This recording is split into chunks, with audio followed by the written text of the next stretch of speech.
Moi, je me suis fait niquer par Affiliax, tu vois, gros network. J'avais laissé de l'argent là-bas. J'avais lancé une offre AliExpress. J'envoie du traf et ils m'ont dit, «Oh bah, le trafic, il est pas de bonne qualité» et ils m'ont cut, et ils m'ont fermé mon compte affiliation. Mais ils m'ont fermé mon compte, pas les revenus liés, à AliExpress, tous les revenus, même de mes autres offres. Et ils m'ont cut le compte et ils m'ont dit: «Va te faire foutre, on paye pas». Pendant des années, tu peux un peu en profiter. Ils font en sorte que beaucoup de gens viennent créer du contenu qui va être propulsé. C'est exactement le cas de TikTok actuellement.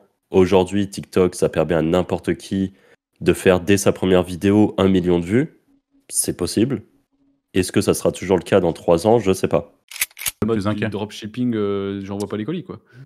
Voilà, par exemple. Ouais. Et ce genre de truc, bon, bah, il y a des gens qui font ça depuis la nuit des temps et en fait, ils ont rien. C'est vraiment la réalité, ils ont rien. Sans se cacher, ils ont juste rien, quoi. Donc c'est assez ouf de se dire que ça existe et qu'en parallèle, toi, faut pas que tu mettes un timer, tu vois, parce que sinon c'est compliqué, quoi. Voilà, c'est ce genre de C'est pas truc qui bien. me...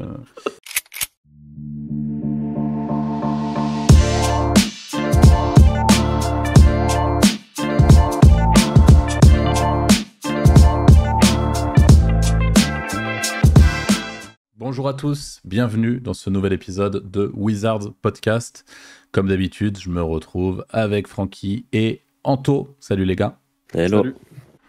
Et dans l'épisode d'aujourd'hui, on va parler des risques liés à l'activité d'éditeur de sites / affiliés.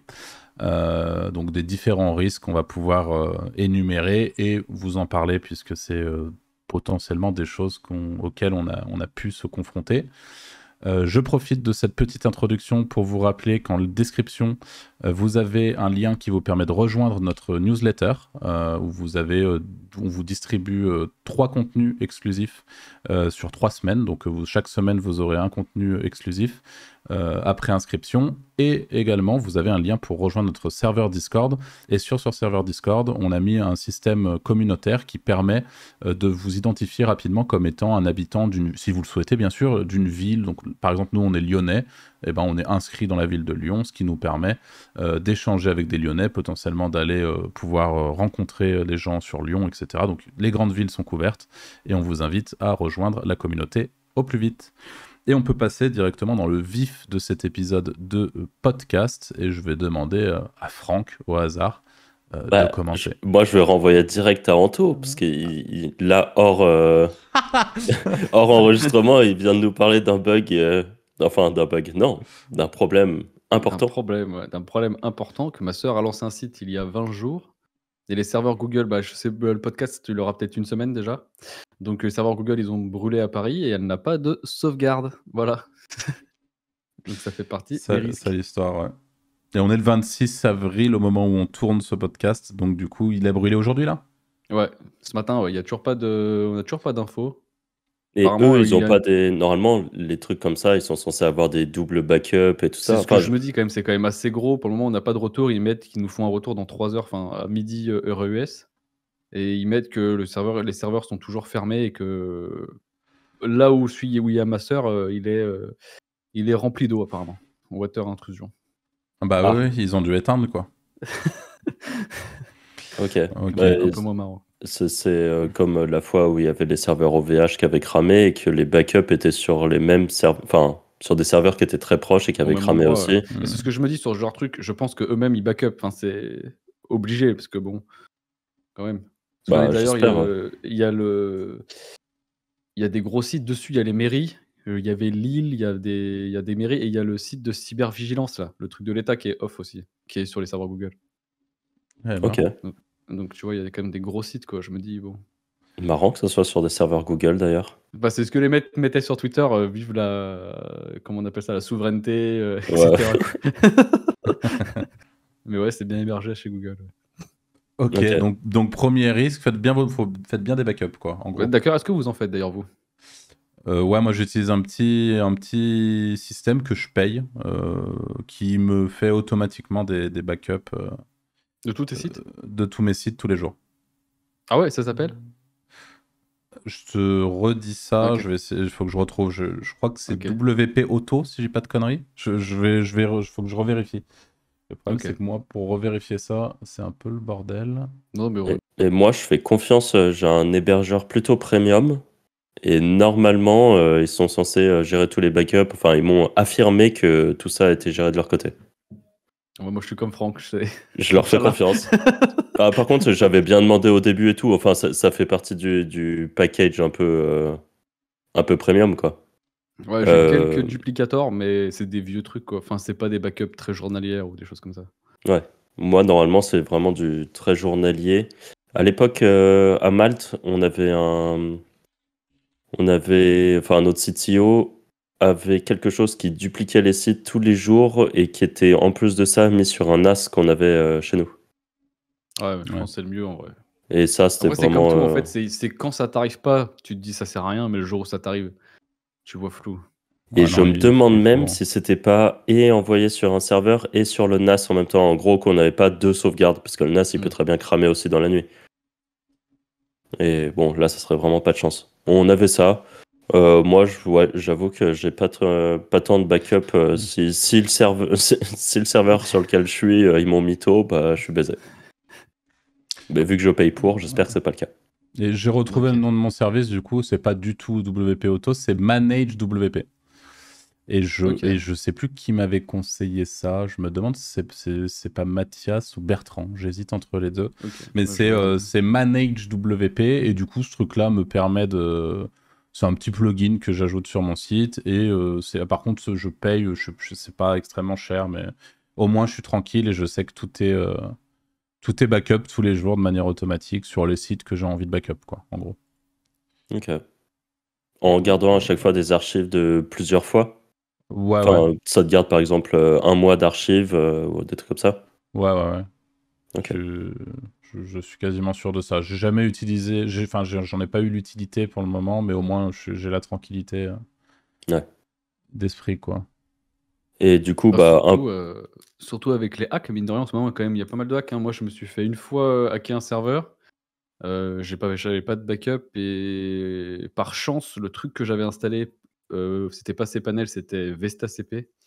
Et par chance, quand tu installes VestaCP de base, il fait un cron et il sauvegarde lui tout seul, ok. en auto. Je savais pas et c'est le dev, qui m'a corrigé le truc, qui m'a remonté une archive, mais sinon j'étais mort. Ok. Donc, Ok. Ah bah, pensez à j'allais faire en des parler backups. des hackings justement, parce qu'en effet, j'ai l'impression qu'en ce moment, sur Twitter, il y a de plus en plus régulièrement des gens qui expliquent qu'ils se sont fait hack avec injection de milliers de pages, de trucs comme ça. C'est un peu Mais des surtout trucs que c'est un relous. enfer parce que si t'en as un, enfin, si tu plusieurs sites au même endroit, t'en as un qui se fait hack, ça t'infecte tout le truc, quoi. Ouais. Bah ça, t'as le Donc, concept pour ceux qui sont sur O2Switch, il y a les concepts de lune qui permet ouais, mais je de veux dire, si t'as faire des 10-15 sites segments. quand même, tu vois? Enfin, c'est chaud. Ah, Moi, c'est j'ai une sûr. ligne qui est complètement vérolée sur de Switch et Ok. je le sais, c'est des sites de merde dessus, donc je m'en branle, Ok. mais en fait, c'est pareil. Le problème, c'est que même si tu le mets ailleurs, il faudrait le remonter de zéro, quoi, en fait. C'est Ouais. ça qui est chiant. Donc j'ai un peu une lune en mode, c'est mes sites poubelles, tu vois? Dès qu'ils sont infectés, ils vont là-bas. La lune de la mort. Ok. Ouais, c'est important de garder ça en tête. Les hacking, en plus, je sais pas, enfin, à part avoir tes thèmes bien, enfin, tes thèmes, tes plugins, tout bien à jour, je pense Mmh. il y a un moment, évidemment, n'utilisez pas, enfin, Même conseil hors les personnel, thèmes en mais soi, hors les thèmes, la problématique c'est les hacks les mecs qui vendent les logs parce que tu peux acheter des logs de serveurs ou de Switch et tout. C'est ça aussi, sur les ah cloud ouais, borders. ok, ouais, Donc tu peux très bien être full legit et tout et un mec achète tes logs de Switch et se retrouve à mettre de la merde sur tes serveurs, quoi. Hmm. ok. Parce que moi, ce que je voyais souvent, c'était ceux qui achetaient des trucs nuled, là. Enfin, Ouais, ça oui, ça c'est le truc le plus courant, mais ça, ça c'est un existe aussi truc. les logs. Tu peux acheter des logs de serveurs parce que les mecs s'en servent pour faire du spam de mail. Ah ouais. Ok. Enfin, Ah, ils donc s'en ils servent achètent pas. tes logs. Ouais, en fait, ils s'en servent pas du tout pour, ton site ou ton FTP, ils en ont rien à foutre. Ils achètent juste pour se défoncer ton nom de domaine et envoyer du mass mail avec, quoi. Ok. Et faire du phishing ou des trucs comme ça. Ça, tu t'en rends compte ou pas? Bah, je sais pas, je sais que ça se vend, voilà. Ok. Tu vois, je me demande si tu as moyen de savoir. Est-ce que O2Switch, par exemple, t'envoie une alerte comme quoi Tu es en train Ouais, je d'envoyer pense, ouais. des centaines de milliers d'emails. Bah, Peut-être moi, qu'il y a j'ai eu un le cas problème. sur un serveur c'est le serveur où j'avais le problème sur VestaCP. C'était comme ça que je l'ai su, c'est que l'hébergeur m'a dit que mon IP de serveur était flag, que j'envoyais full spam et je leur ai dit: «Bah non, j'envoie pas de spam, j'envoie pas de mail» et ils m'ont envoyé des espèces de logs. Apparemment, il y a des espèces de serveurs qui traquent les serveurs qui font du spam et il y avait mon IP dessus, comme quoi j'envoyais à mort des mails, quoi, tu vois? Et c'est comme ça que j'ai Ok, compris que j'étais vérolé. Ok. ok. Ah ouais, c'est ouf quand même.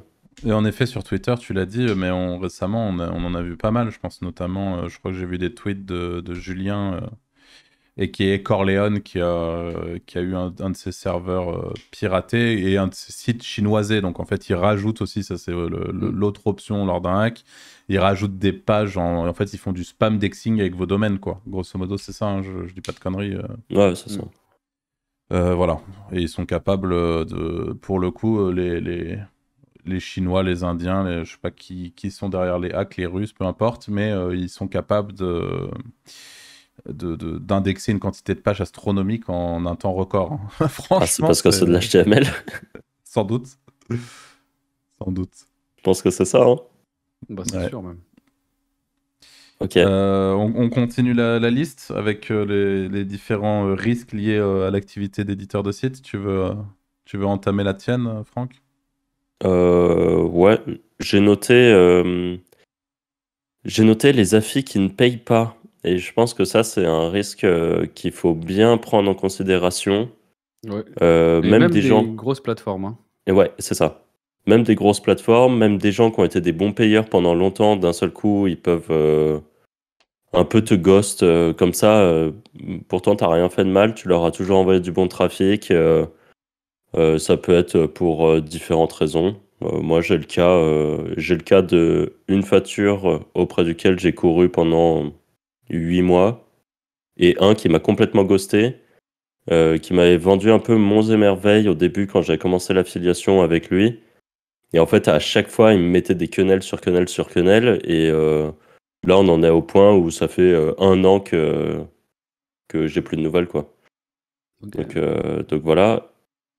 C'est des choses qui arrivent, c'est des choses, bah, malheureusement, on n'a pas grand-chose à faire, surtout que dans le monde, je sais pas s'il y en a beaucoup qui font des contrats d'affiliation. Faut quand même avouer que la majorité, on n'en fait pas.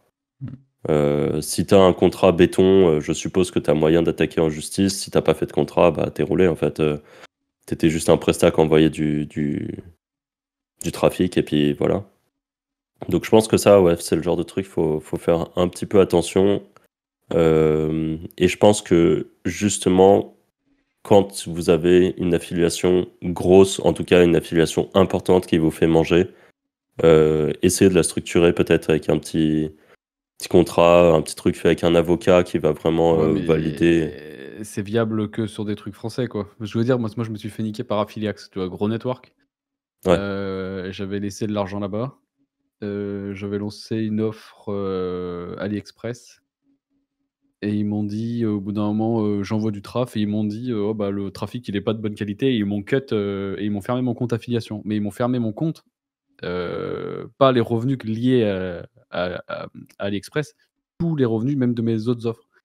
Et ils m'ont cut le compte et ils m'ont dit: «Va te faire foutre, on paye pas» et tu peux rien faire, quoi, en fait. ouais, Donc ouais. À part leur faire une grosse réputation de merde, évidemment. Non, mais ils sont tellement big que. ouais, c'est Oui, ça. non, bien sûr. Mais au moins les Wizards ne travailleront plus avec Affiliax. Voilà, sachez que ça existe et c'est des fils de pute. Oh. Super, on a perdu la monétisation de la chaîne. Qui n'est pas monétisé d'ailleurs. Ok. Ouais, en effet, gros risque. Je l'avais noté aussi, celui-là. Moi, pour citer un autre risque lié à l'édition de site et à l'affiliation, je dirais que les deux vont un peu ensemble, mais tributaire de l'algorithme. C'est-à-dire qu'on est, quoi qu'il arrive, en permanence tributaire d'algorithme. C'est pas comme si on avait, que typiquement, sur un business où on monte une marque de vêtements, une marque, enfin je dis une connerie, mais sur une vraie marque, un vrai truc, où on peut assez rapidement ça reste compliqué. Aujourd'hui, on est tous plus ou moins tributaires d'algorithmes, mais en édition de site, très particulièrement, parce qu'en fait, on est confronté en permanence à cet algorithme, on le manipule en permanence aussi. L'objectif, c'est de ranker, l'objectif, c'est d'être visible, l'objectif, c'est d'avoir du trafic. Et je parle de là, on peut parler de Google, mais on peut parler de n'importe quel algorithme. Hein. YouTube a un algorithme, TikTok a un algorithme, enfin, tout a un algorithme, donc en fait, Twitter aussi. Enfin, et chaque algorithme fonctionne de manière différente, et on le voit, et particulièrement sur Google, quand il y a une mise à jour dans l'algorithme, on peut avoir une méthode, une recette qui fonctionne et des revenus qui sont corrélés à cette recette, à ces méthodes, qui du jour au lendemain, dans le pire des cas, on a ce qu'on appelle une pénalité et on se retrouve, on a un site qui fonctionne ou plusieurs sites qui fonctionnent et du jour au lendemain, on n'a plus rien. Les sites se sont explosés la gueule et vous avez absolument tout perdu. Donc là, il y a quelque chose à faire. On peut de temps en temps faire sortir les sites de pénalité. Enfin, tout n'est pas nécessairement perdu, mais disons que ça sent quand même pas mal le pâté à ce niveau-là. Voilà, donc le fait d'être tributaire des algos, pour moi, c'est un point. Et être tributaire d'algo qui changent régulièrement, en fait. C'est plus ça. Et d'ailleurs, parce que là, tu parles SEO ou Twitter et trucs comme ça, mais il y a aussi, par exemple, une époque où sur Facebook, par exemple, tu pouvais facilement avoir du reach. Ou sur Instagram, tu pouvais avoir du reach sans payer. Et on le sait, aujourd'hui, honnêtement, tu as une page Facebook. Alors déjà que Facebook, c'est à moitié mort. Mais tu as une page Facebook, la plupart du temps, même pour des grosses marques, c'est hallucinant le nombre de trucs où il y a 0 commentaire, 0 like, 0 reach, parce que personne doit voir le post. Les seuls messages que tu as en général dans tes commentaires, c'est des gens qui viennent se plaindre parce qu'ils n'ont pas reçu leur commande. Donc c'est des trucs comme ça. Instagram, c'est pareil. Et en fait, il y a toujours cette phase en plus de ça où pendant des années, tu peux un peu en profiter parce que ils font en sorte que beaucoup de gens viennent créer du contenu qui va être propulsé. C'est exactement le cas de TikTok actuellement. Aujourd'hui, TikTok, ça permet à n'importe qui de faire dès sa première vidéo 1 million de vues. C'est possible. Est-ce que ça sera toujours le cas dans 3 ans? Je sais pas. Est-ce qu'ils vont pas faire en sorte de... Un peu comme Instagram aujourd'hui. Hein. Instagram aujourd'hui, tu as toujours des recettes un petit peu pour être être mis en avant, mais ils essaient quand même de favoriser le fait que tu payes. Et d'ailleurs, c'est important ce que tu dis, parce que je pense que c'est assez important de comprendre, si aujourd'hui, par exemple, si vous nous écoutez, que vous en êtes au stade vous êtes un débutant dans ce business-là, et que vous avez pour projet de devenir éditeur, de devenir affilié, de partir dans ce business-là, c'est vraiment super important de comprendre que rien n'est pérenne. Et c'est la première fois dans ce podcast, je tiens à le dire, que j'arrive à placer le mot pérenne, parce qu'on me l'a fait remarquer plusieurs fois, mais je disais périn, ce qui n'existe pas. Donc je suis assez fier de ça. Et du coup, rien n'est pérenne. Il y a forcément un moment où vous allez vous retrouver à devoir vous réinventer. Et d'ailleurs, vous êtes obligé de vous réinventer en permanence. En effet, il peut y avoir des gros changements d'algo, et en fait, ça, faut le comprendre. C'est-à-dire que vous allez avoir cet effet d'un petit peu de revenu passif. Ça peut durer quelques mois, quelques années si vous êtes chanceux, vous avez déjà mis en place le principal et vous allez pouvoir bénéficier de ça pendant une période. Et c'est ça qui rend le business particulièrement agréable. Mais par contre, ça ne sera pas éternel. Et ça, c'est vraiment important de le comprendre. Peu importe le business, à partir du moment où vous êtes sur le web, quelqu'un qui aujourd'hui, je vous donne un exemple tout con que j'ai en tête, mais les Jasper, logiciel de rédaction de contenu piloté par IA, le gros leader international, ils ont levé des millions, voire des milliards, enfin je sais plus, c'est astronomique les sommes qu'ils ont, enfin des milliards je sais pas, mais au moins de tête 140 millions, enfin c'est vraiment abusé, des très gros montants.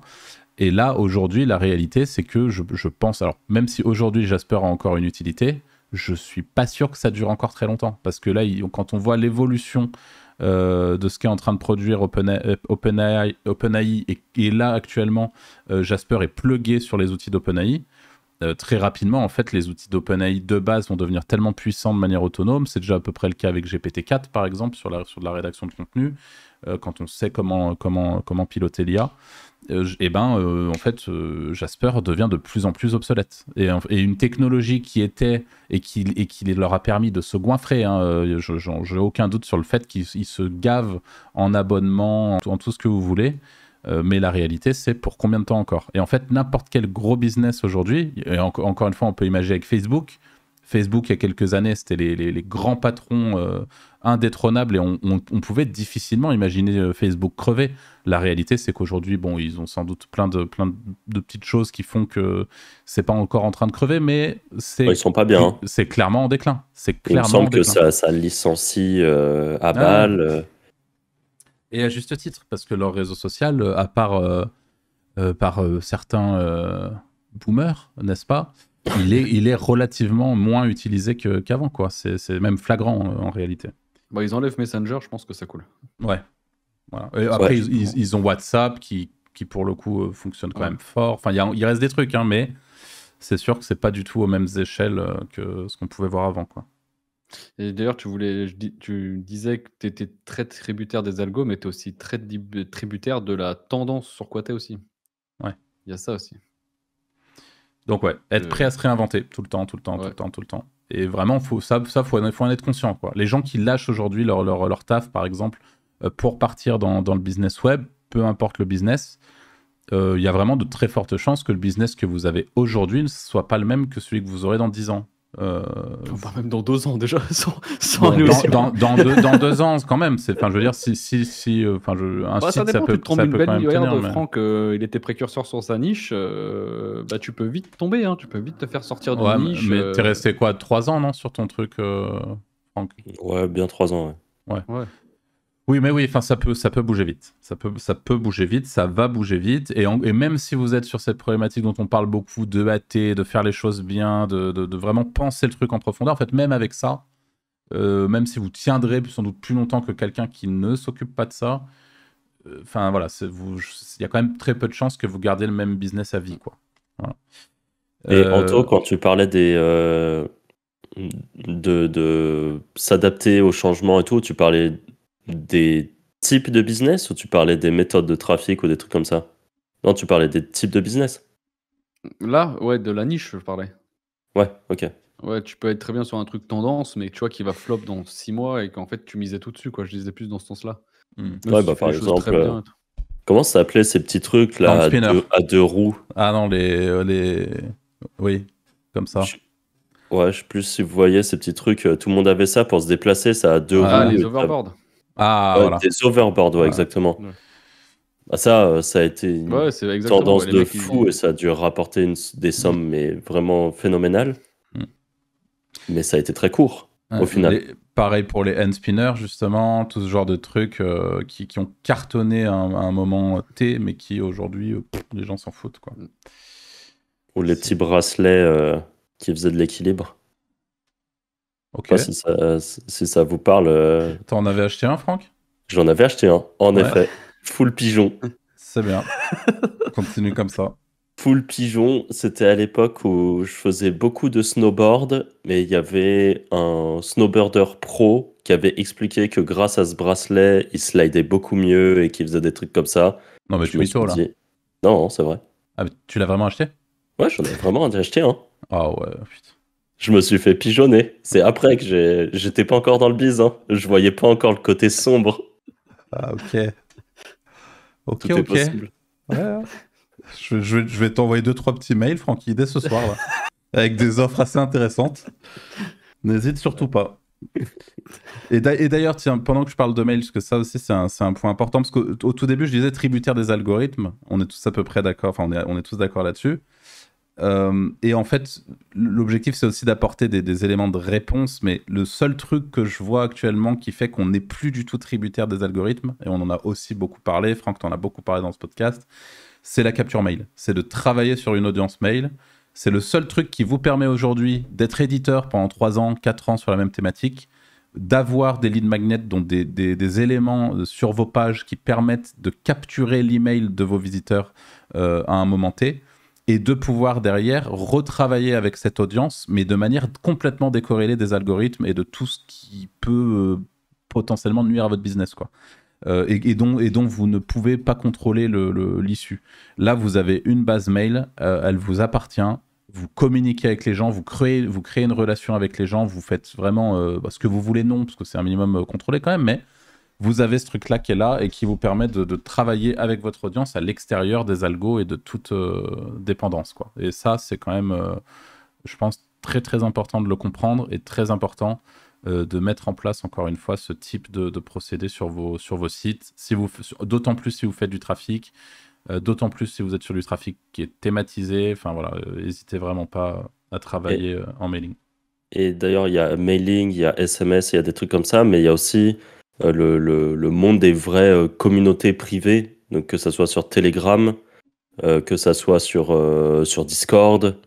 Et je prends l'exemple de Telegram parce qu'il y a de plus en plus de gens, alors pas par exemple dans des domaines e-commerce ou en tout cas pas à ma connaissance, mais les taux d'ouverture, je pense, sont supérieurs. Et le fait d'avoir des communautés, encore une fois, t'es pas dépendant d'un algorithme. Tout le monde verra sur Discord le même message au même moment. Tout le monde verra normalement sur Telegram le même message au même moment également. C'est des trucs plutôt pas mal à faire. Alors Telegram, je sais pas, en France ça se développe quand même de plus en plus. Parfois moi je vois des notifs de gens que j'ai dans mes contacts qui ouvrent un compte Telegram. Je me dis tiens c'est marrant quand même, qu'est-ce qu'ils viennent foutre sur Telegram? Mais parce qu'ils ont dû le rejoindre pour X ou Y raison. Ils ont peut-être rejoint le groupe pour les bracelets qui te permettent de rester en équilibre. Ouais, peut-être. Pas, hein, franchement. Tu t'es d'ailleurs sur ce groupe, Franck? Ouais, bah, c'est là-bas que j'ai eu les meilleures offres. Hein. Ah, super. Ils font des promos à moins 90%. Je prends. Génial. Désolé, je t'ai coupé avec mes conneries, mais Non, mais en ouais, effet, du coup, Telegram. avoir une communauté sur un. Même, je crois qu'on peut faire des WhatsApp un peu géants avec des grosses communautés sur WhatsApp. Je suis pas sûr de ce que j'avance. Ouais, c'est parce qu'il y a des pays qui n'ont pas du tout Telegram et qui fonctionnent qu'au WhatsApp. Ok. Sur certaines niches, ouais, c'est beaucoup plus les groupes WhatsApp qui sont recherchés. Ok. Et pareil, je pense qu'un groupe WhatsApp, ça doit être des bons taux d'ouverture, des bons taux de vue, en tout cas des messages assez régulièrement. Et jusqu'à preuve du contraire, je pense pas qu'on puisse te poser trop de problèmes sur ton WhatsApp ou ton Telegram ou ta communauté en général. Au contraire d'une page Facebook, justement, où de moins en moins on voyait peut-être qu'un groupe Facebook, c'est un peu mieux. Peut-être. Mais voilà. Ouais. Alors ensuite, moi, si vous voulez que je continue un petit peu avec ma liste, donc les algorithmes, c'est fait. Alors après, c'est tout ce qui est juridique aussi, qui peut assez rapidement être un potentiel risque. Alors je m'explique dans l'aspect juridique. Si vous êtes éditeur de site aujourd'hui, par exemple, et que on a eu un cas là récemment sur le Discord d'un éditeur débutant qui s'est retrouvé avec un mail d'Amazon en mode ouais, vous utilisez notre marque, enfin qui se prend un coup de pression. En fait, c'est simple aujourd'hui, si jamais vous mettez des images que vous n'avez pas le droit de mettre, ça m'est arrivé moi récemment sur un de mes sites de vente de liens, donc un truc qui est complètement sous-traité, où en fait j'ai reçu un mail en l'occurrence c'était un truc d'immobilier, c'est parce que mes rédacteurs avaient pris une image alors qu'ils n'ont pas le droit de le faire, et ils l'ont rajouté sur l'article, et c'était l'image qui venait d'un autre site de la thématique, mais d'un site avec des gens qui construisent à la main certains trucs et tout. Et en fait, j'ai reçu un mail directement, donc j'ai instantanément changé l'image. Mais c'est le genre de truc, en réalité, si les gens veulent faire chier, ils peuvent assez facilement vous emmerder et vous faire payer, en fait. Hein, et c'est jamais très agréable. Donc tout ce qui est droit d'image, tout ce qui est les logos un peu utilisés au mauvais endroit, les marques, les machins, moi pareil, ça m'est arrivé aussi. De me dire allez je vais acheter un XP, je recherche un XP, tac, je trouve un truc, allez je vais partir là-dessus, et en fait je me suis retrouvé avec, là en l'occurrence c'était l'XP, c'était sur un truc pour un truc qui appartenait à la marque L'Oréal, j'en avais aucune idée, c'était pas marqué L'Oréal, c'était un nom un peu classique, et en fait j'ai reçu directement courrier sur le nom de domaine de l'XP en mode lettre d'avocat de L'Oréal quoi.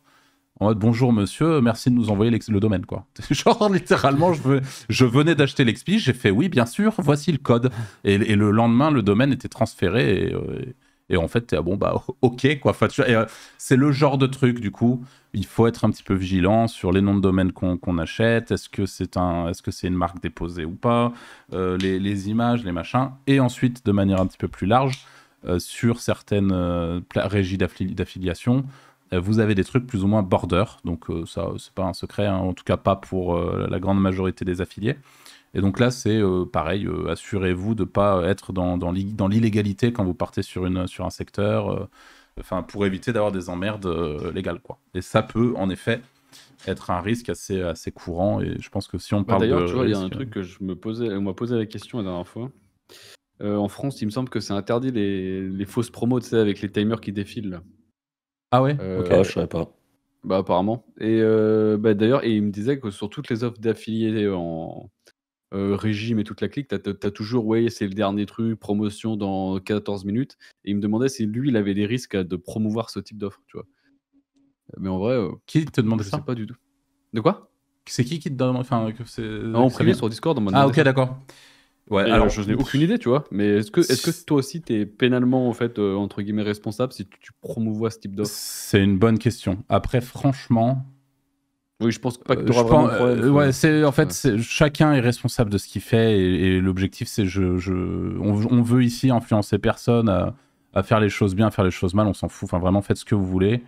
Juste faites-le en connaissance de cause et assumez vos responsabilités. Par contre, Est-ce moi, que le c'est risque en vaut la typiquement le chandelle, genre selon de toi? truc, je trouve ça tellement débile qu'il y ait une Oui, c'est interdiction clair. qui te dise que tu peux pas mettre un putain de timer, c'est le genre de truc, moi, j'en ai rien à foutre. S'il faut que je mette un timer, je mettrai le timer. Et enfin, il y a un moment, faut aussi, si tu commences ça reste que mon point de vue, hein, mais si tu commences à t'arrêter sur tout ce qui est impossible de faire, entre guillemets, c'est un Bon, de enfer. toute façon, t'es en France, hein, tu peux rien faire. Ouais, tu peux rien faire. Tout est interdit. Donc, honnêtement, je voilà. pense que ce genre de cas, ça se trouve, c'est répréhensible. Tu n'as pas le droit de le faire Il y a un légalement. infopreneur qui a pris un truc, ça, il y a pas longtemps, là. Ouais, mais de son propre produit. Ouais, de son propre produit, ouais. En fait, elle est là la différence. Ouais, C'est je que quand pense toi, qu'elle est tu es là, un ouais. affilié, je pense que tu es juste un mec qui met en avant. Alors peut-être que oui, tu pas le droit, parce que je crois que la règle, c'est que tu n'as pas le droit de faire la promotion de quelque chose qui est illégal. Mmh. Mais de là à ce qu'on vient de te chercher, Oui, non, c'est franchement... sûr. Mais tu vois, il y a des trucs, quand même assez... Mais ouais, Mais, ce genre de truc, c'est en boucle, hein. Nous, on entend des trucs comme ça depuis qu'on a commencé. Alors, il y a forcément des trucs où tu dois faire attention, mais en effet, c'est... Franchement, alors, ouais, bon, je vais pas trop rentrer dans le détail, mais... mais honnêtement, si à chaque fois, pour tout, tu te dis est-ce que c'est légal, la réponse est souvent non. Et... Enfin, c'est même pas une histoire de légalité, c'est est-ce que ça va être trop border, est-ce que ça va être pas bien, est-ce qu'il y a un potentiel risque? Bah, tout a un potentiel risque, tu fais jamais rien. Ouais, mais à partir de ce moment, ouais, c'est ce que j'allais dire, parce que je reçois pas mal de messages avec le truc sur Corleone, que j'ai fait la conf là. Beaucoup de questions de: «Oui, est-ce que les commentaires, c'est, vu que c'est des gens qui les écrivent, si tu les reprends, est-ce que tu as des risques juridiques et tout?» Au bout d'un moment, tu publies, si tu as des problèmes, tu supprimes le site ou tu corriges, voilà, tu vois? Enfin, si avant même de lancer, tu te poses ce type de questions, c'est même pas la peine, quoi. Ouais. Enfin, Ouais. il y a rien de violent à prendre un commentaire d'un mec et de le mettre sur le site, enfin, je veux dire. C'est pas Oui, Et surtout que ça me paraît pas... Enfin, je sais pas, les pages jaunes, ils le font pas de scraper des trucs comme ça? je pense pas qu'ils prennent ce type de commentaires, mais enfin, qu'ils prennent les Ok, commentaires des gens comme ça, mais ok. mais bon. Bon, moi, je me suis toujours dit que... Mais tu vas pas aller en prison, parce que tu as pris le commentaire de Janine, tu vois? Enfin, Ouais, bon, ouais, en tout clairement. cas, ça serait con, quoi. mais voilà. Ouais. Mais Faut c'est vrai que mesurer le risque, quoi, c'est tout. faut mesurer le risque, mais ne pas trop se mettre de barrières mentales, quoi. C'est ça, pour le coup, c'est moi, je vous le dis honnêtement, j'ai encore des souvenirs. Au début vraiment quand j'ai vraiment commencé, j'étais plein de pensées limitantes comme ça. Je me Ah ouais, posais moi, c'est pareil. 10 milliards de questions. Oh là là, oula. Et t'es avec des réflexes où tu veux faire les choses bien. Mais en fait, le problème, c'est que, encore une fois, on te met tellement de bâtons dans les roues sur trop de trucs qu'il vaut mieux, comme tu as dit, de mon point de vue toujours, et encore une fois, je le répète, j'ai l'impression de faire un podcast sur la crypto et de dire qu'on ne sait pas un conseil financier, mais c'est vraiment, prenez dans tous les cas la responsabilité de vos actes et prenez vos propres décisions, mais très rapidement, en évoluant, en effet, je me suis plus dirigé vers un truc où je regardais, je faisais attention de ne pas faire de la merde, mais dans les grandes lignes, putain, ce genre de truc, enfin, encore une fois, c'est juste une honte, quoi, qu'on n'ait pas les trucs c'est juste des méthodes marketing de base, c'est un truc qui a été mis pour les fragiles. Aux États-Unis, ils font ça depuis des années, il n'y a aucun problème. Et nous, comme d'habitude, c'est comme la RGPD, tous ces trucs qui viennent te casser les couilles pour rien. Enfin voilà, moi c'est vraiment des trucs, ça me dépasse un peu, ça ne reste que mon avis, mais en effet, c'est l'une des... Alors bien sûr, la RGPD, quoi qu'il arrive, t'es obligé de respecter aussi, hein, mais c'est juste le point de vue sur le truc, mais oui, beaucoup de pensées limitantes sont issues directement de tous les bâtons dans les roues qu'on va mettre à tout le monde, quoi. Ouais, ils te font peur en plus, hein. Enfin, je veux dire, c'est de la peur, au final, Ouais. ça te bloque de ouf, hein. Ouais, au final, nous, on a vu tellement de cas de gens qui ont fait des trucs ignobles Et qui n'ont jamais rien vu de leur et vie. qui n'ont jamais rien eu, ou qui ont Ouais. eu quelque chose où on leur a mis une petite tape sur les doigts, on leur a juste dit, vous savez, ce Ouais. qu'au fait, c'est pas bien, il faut arrêter. J'en ai parlé il y a pas longtemps au privé avec Johanny d'ailleurs, et je me suis dit, j'espère qu'un jour les trucs clean, ça sera, enfin, entre guillemets, remercié, pas remercié, mais t'as compris quoi. Ouais. Parce que tu te fais chier la bite et parfois, Ouais, c'est même pas récompensé. c'est Récompensé, assez je cherchais le officiel, terme. ouais. Justement, qu'on puisse emmerder des gens parce qu'ils ont mis la mauvaise image, le mauvais truc, le mauvais timer, alors que t'as des gens, mais qui, encore une fois, hein, on en a des pelles dans notre entourage, où on en a rencontré sur le parcours, on va dire, des gens qui font des dingueries absolues, mais pour le coup, si jamais je faisais le quart de ce qu'ils faisaient, je dormirais plus la nuit, et pourtant, je pense être... pas La être grosse mode, on peut le dire, on pas s'en bat être les couilles, pas être la le mode plus du inquiet. dropshipping, j'envoie pas les colis quoi. Voilà, par exemple, ouais. Ouais. Et ce genre de truc, bon, bah, il y a des gens qui font ça depuis la nuit des temps, et en fait, ils ont rien. C'est vraiment la réalité, ils ont rien, sans se cacher, ils ont juste rien, quoi. Donc c'est assez ouf bah, voilà, de faire de peser, de se dire que ça existe, et qu'en parallèle, toi, faut pas que tu mettes un timer, tu vois, parce que sinon, c'est compliqué, quoi. Voilà, c'est ce genre de Sinon, c'est pas truc qui bien. me... Voilà. Alors, l'autre truc, t'as parlé du fait de... Le premier truc que t'as cité, Franck, c'était quoi? C'était les offres d'affiliation qui peuvent sauter, ou il n'y avait pas une histoire comme ça pour éviter? Parce que j'ai oublié de mettre un coup de stabilo sur ça, je crois. Ouais, j'avais dit, ouais, les affis qui payent pas. Paye pas, ouais. Les affis qui payent pas. Et du coup, c'est un risque, mais l'autre risque aussi, au-delà des affis qui payent pas, c'est t'as aussi potentiellement les affis qui disparaissent, les offres qui disparaissent quand on est... Ah ouais, c'est relou. Quand on a un partenaire, un truc, et qu'encore une fois, les choses se passent bien, donc on essaie de construire une relation avec ce partenaire, et du jour au lendemain, moi, typiquement, ça m'est arrivé. Quand on était à Malte, on avait un partenaire, on en avait beaucoup, mais là, en l'occurrence, je pense à un mec en particulier, avec qui j'ai créé une relation de confiance, un truc vraiment très très long terme pendant au moins 3 ans. Vraiment une relation quotidienne, je veux dire, on parlait régulièrement du business, mais pas que et tout. Du jour au lendemain, le type a disparu. Ou il s'est fait remplacer en interne, je sais pas, il disparu, plus aucun impact, plus aucun levier sur le truc, plus aucun avantage. Enfin, vraiment, tout a vanish du jour au lendemain. Et en fait, ça, faut être conscient que ça existe, et c'est voilà, pareil, c'est assez compliqué. Donc, ouais, tributaire des offres d'affiliation qui arrivent, qui repartent, qui disparaissent complètement. Enfin, ça fait partie de la réalité du truc, quoi. Je sais pas si t'as d'autres trucs sur ta liste, Franck. Ouais, moi je me suis noté la concurrence. La concurrence, tout simplement, parce que tu peux être sur une niche où tu t'auras décelé une niche où tu es un peu tout seul dessus. Et en fait, très rapidement, tu peux avoir de la concurrence qui arrive. Et honnêtement, c'est sur tous les sujets. En fait, qu'importe ce que tu fais, à un moment, quelqu'un va voir ton site quelque part, va faire une recherche et se dire, tiens, c'est un potentiel. Et tu en as un qui arrive, puis 2, puis 3, puis 4. Et en fait, très rapidement, en 6 mois, ta SERP, même si ça fait 2 ans que tu étais dessus tout seul, et ben, il suffit d'une personne et ça peut ensuite vraiment partir. Et malgré tout, la concurrence, bah, tu vois, si ton site, tu sais déjà, parce que c'était une SERP facile, tu t'es pas tué à la tâche pour aller faire un site de zinzin, tu peux très rapidement te faire manger par la concurrence. Là, on a un pote, par exemple, c'était un peu le cas, ils étaient que 2, je crois, sur une SERP, et la SERP, elle a été repérée et commence à être grignotée petit à petit par des énormes sites, vraiment sites médias dans leur thématique, on va dire. Et tu peux rien faire, quoi. Enfin, c'est comme ça, il y a des moments où tu fais plus le poids. Et par conséquent, tu as en général une chute de trafic ou une chute de lead, ou en tout cas une perte de revenus là-dessus. Il faut un petit peu anticiper ce potentiel-là. Moi, par exemple, j'ai toujours été assez économe dans la vie en général, et j'ai pas des dépenses énormes. Donc j'ai toujours un peu d'argent pour ce genre de situation, au cas où, pour pouvoir assez vite rebondir. Je sais qu'il y a des gens qui crament beaucoup plus leur argent, et tu peux vite te retrouver un peu pas bien, quoi, dans ce genre de situation, parce que t'avais le monopole sur une niche, par exemple, et la concurrence arrive fort, elle te mange, et tu passes au même titre que tu aurais pu prendre une pénalité sur ton site.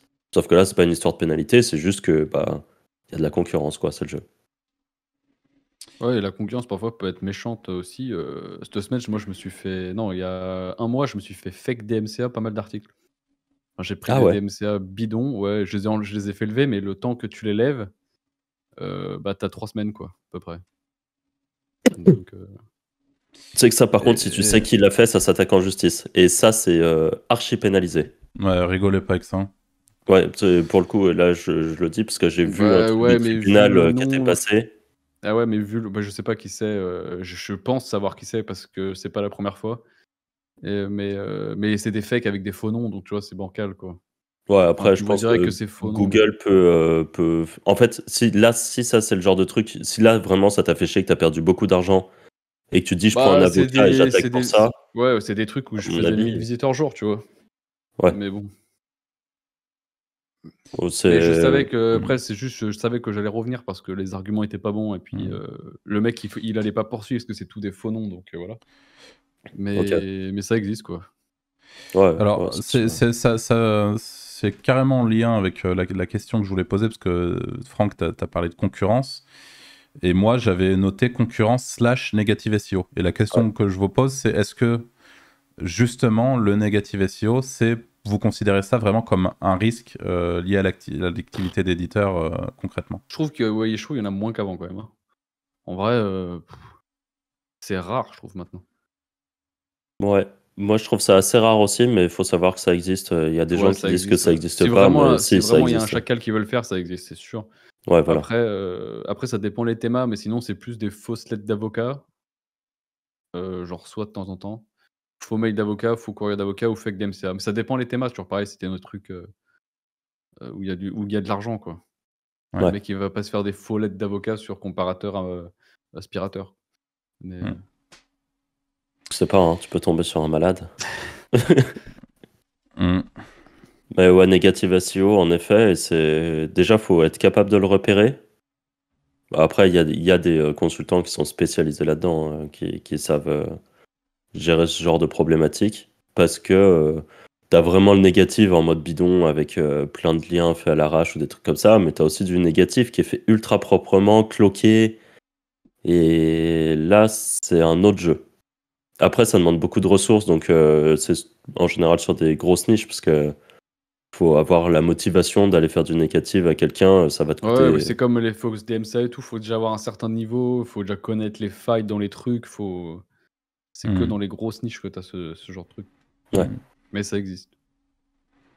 Et c'est sûr que ouais, quand on fait du consulting pour du SEO local ou je ne sais quoi, c'est sans doute qu'on n'est jamais confronté au négatif SEO. Enfin, c'est vraiment c'est sur des niches qui font du blé. Ah, je sais pas, genre sur du serrurier, sur des choses comme ça?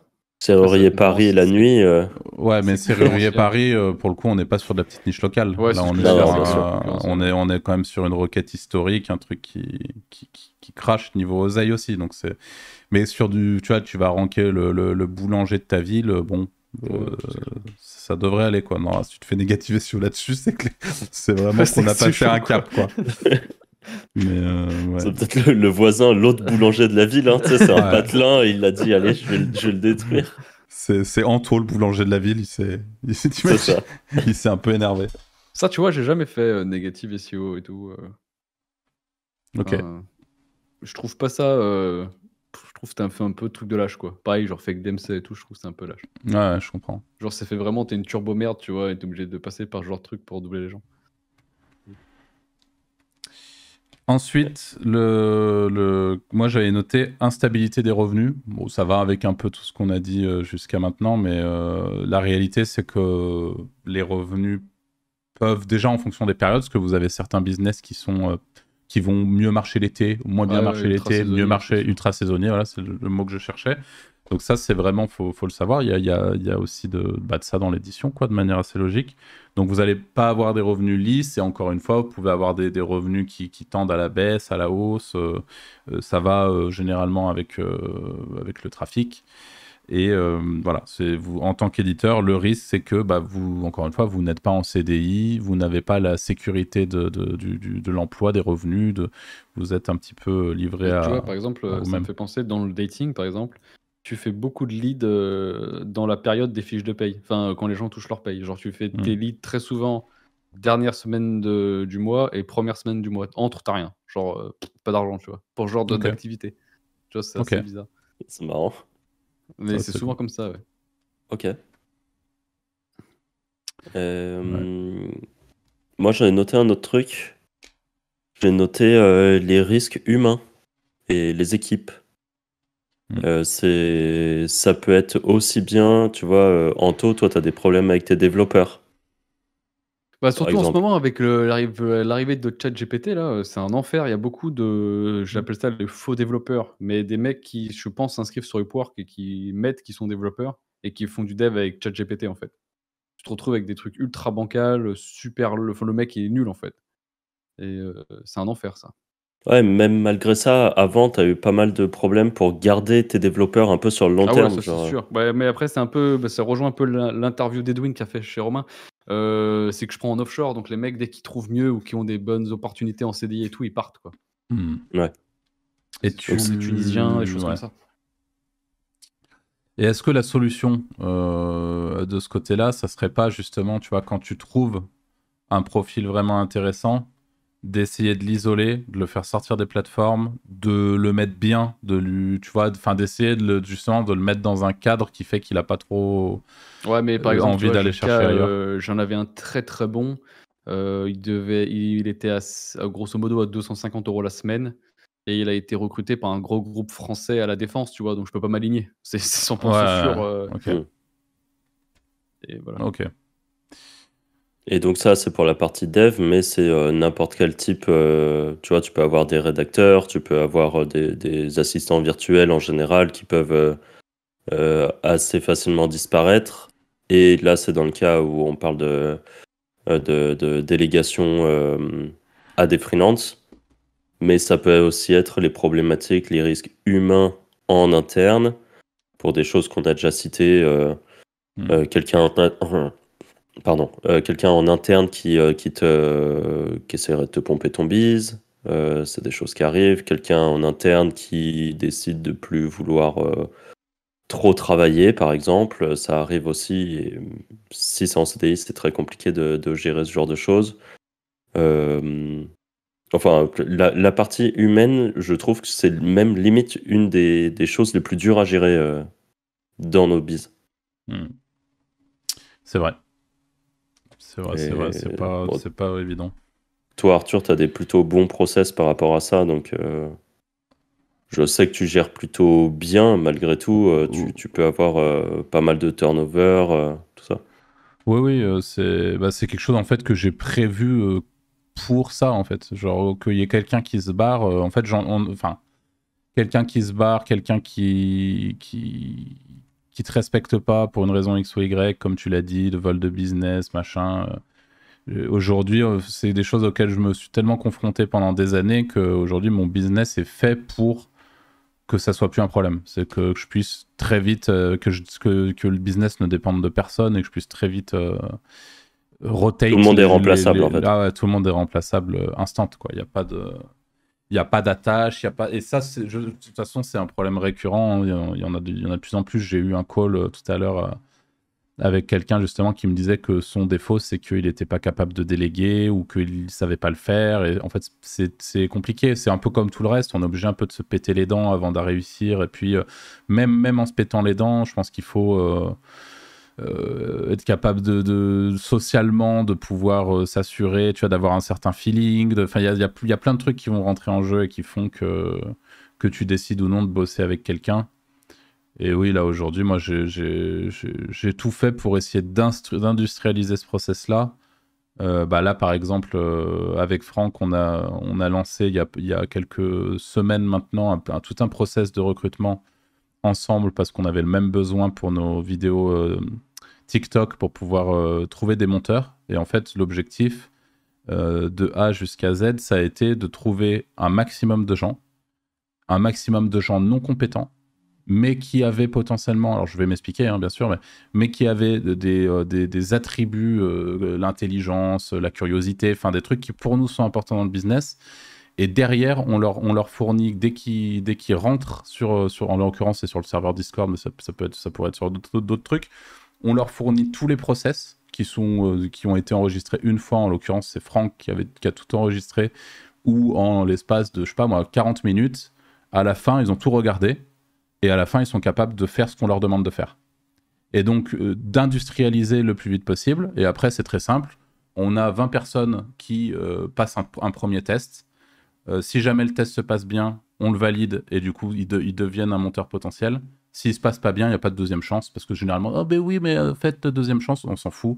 En fait, il y en a 20 derrière, ça dégage instant et on va travailler avec les gens performants depuis le début, etc. Et être sur ce truc. Et il y en a un qui saute, on s'en fout. Et puis dans le lot, tu vas trouver une perle ou deux qui font. Et là, ça a été le cas. On est tombé en l'occurrence, sur un monteur exceptionnel qui a pour le coup un super niveau, qui était déjà super bon. Avec des tarifs offshore, donc juste ouf quoi. Donc en fait, l'un dans l'autre, tu réussis à réunir des gens et puis tu es encore une fois dépendant de personne. Et si jamais demain il y a besoin de refaire une vague de recrutement parce qu'il y a besoin de plus de volume, tu peux repartir sur une vague de recrutement et potentiellement retrouver des gens très performants à l'intérieur et tout. Donc oui, moi je travaille de plus en plus comme ça, en volume. Et je trouve que ça marche pas trop mal. Ok. Voilà. Vous aviez des points que vous vouliez aborder? Non. Moi, On fait le tour, un dernier, je crois. Mais c'est pas vraiment un risque, mais c'est quand même un point qui nous a été assez un peu chiant à gérer, je dirais, parce que heureusement on avait un CTO qui avait réussi à répondre à cette problématique. Mais aujourd'hui, typiquement dans mon propre business, c'est un peu un truc relou. Alors j'ai fait un truc avec Zeno qui me permet un peu de répondre à cette problématique aussi, mais c'est en gros tout ce qui est suivi, justement, gestion des partenaires et des paiements. C'est-à-dire que quand tu es inscrit sur beaucoup de plateformes, que tu as beaucoup d'offres en affiliation, que tu as beaucoup de trucs, la réalité c'est que en fait, si tu n'as pas un truc qui automatiquement soit centralise absolument tout, tu te retrouves vite à pas trop savoir, tu vois, tu vas pas te checker tous les jours, quoi. Tu passerais 1h30 à te connecter sur toutes les plateformes. Ah oui, ici j'ai fait ça, reporter dans ton Excel, enfin c'est un bordel pas possible. Et ça, je me souviens quand on était à Malte, c'était. En fait, t'as des tonnes de plateformes. Ouais, c'est horrible, ça. c'est horrible. Tu traques rien, mais après, t'as des plateformes, tu te connectes dessus, 6 mois après, tu dis, ah, c'est marrant. C'est des surprises j'ai 1000 parfois, balles c'est ici. drôle. Mais bon. C'est des surprises, mais en vrai, la réalité, c'est que ça fait chier et que c'est difficile d'avoir un suivi. Et tu as certaines niches de marché qui sont compliquées pour ça. Typiquement, nous à Malte, on faisait pas mal d'affiliations pour tout ce qui était avis de formation et tout. Franck en a parlé récemment sur la chaîne de Romain, donc je me permets d'en reparler ici. Et là, par exemple, mais c'est horrible, quoi. Quand tu travailles avec 60 infopreneurs et que tu dois te connecter à chaque plateforme pour aller regarder, là, j'ai fait tant de clics. En plus, pour ce genre de truc, c'est à toi de faire la facture, je suppose. Ouais, en plus. Ouais, donc t'as que sur les régies, si t'oublies, c'est pas très grave parce qu'ils t'envoient en auto les paiements, donc t'as moins ce problème-là déjà. Donc là, ouais, c'est vraiment... c'est très, très, très chiant. Et pour le coup, aujourd'hui, ça, tu vois, j'ai à peu près répondu à cette problématique. Je me suis fait un Zeno qui va se connecter à chaque plateforme une par une et qui me fait un report et il m'envoie tout sur Discord. Je lance mon Zeno et il se connecte de partout et il va chercher mes stats et voilà. Mais ça reste un peu casse-couille, quoi, tu vois, d'avoir ce truc-là de suivi. Et ça, c'est pour la partie affiliation. Mais après, pour la partie prestation aussi, je sais que nous, on avait tout un système, un écosystème qui nous permettait de faire rédiger directement nos rédacteurs sur une plateforme. Ça allait checker automatiquement le dupliqué de content parce que c'était plugué à une API qui gérait ça. Et aujourd'hui, ça serait intéressant de plugger une API qui va checker si c'est de l'IA aussi. Enfin, Il y a des trucs à faire, mais ça a vite un coût, c'est vite compliqué, Bah, voilà. c'est le problématique, c'est que si t'as pas beaucoup de projets, ça coûte vite cher. C'est Mais ça. c'est hyper important en fait. C'est d'ailleurs la grosse difficulté entre, chaque fois ce qu'on dit, entre travailler seul et aller en équipe, quoi. Il y a un Mm. vrai après si tu travailles en équipe, tu es obligé de faire ce type de logiciel et tout. Ouais, Ouais. c'est ça. Mais c'est vraiment en fonction des volumes, parce qu'à l'époque, on avait quand même des centaines de sites et donc des centaines de contenus Ouais, qui bah, ouais, c'est sûr. arrivaient. Aujourd'hui, si tu as un réseau de, je sais pas, 10 sites ou Oui, 15, c'est enfin, sûr. l'intérêt est vraiment pas le même. Mm. Sauf si sauf si tu te dis, ça va me servir pendant des dizaines d'années, tu vois, quelqu'un qui se construirait un CMS maison pour un truc et que toute sa boîte, enfin tout son business est basé dessus, ça a un intérêt. Ouais. Mais maintenant, tu as tellement plein de petits outils, à la limite, que tu peux interlinker, entre guillemets, enfin bosser un peu sur un, passer sur un autre. Ça demande pas forcément de se créer un truc en interne pour des petits volumes. Mm. Ben, merci de nous avoir écoutés jusqu'à maintenant. Comme d'habitude, on vous invite à nous mettre les petites étoiles sur les différentes plateformes de podcast. Un grand merci à ceux qui pensent à le faire. Le petit like aussi sur YouTube, ça vous prend 3 microsecondes et nous, ça nous aide beaucoup à avoir un petit peu de visibilité en plus. Et on vous dit tout simplement à la semaine prochaine pour un nouvel épisode. Salut. Ciao, ciao. Salut! J'arrive pas à couper.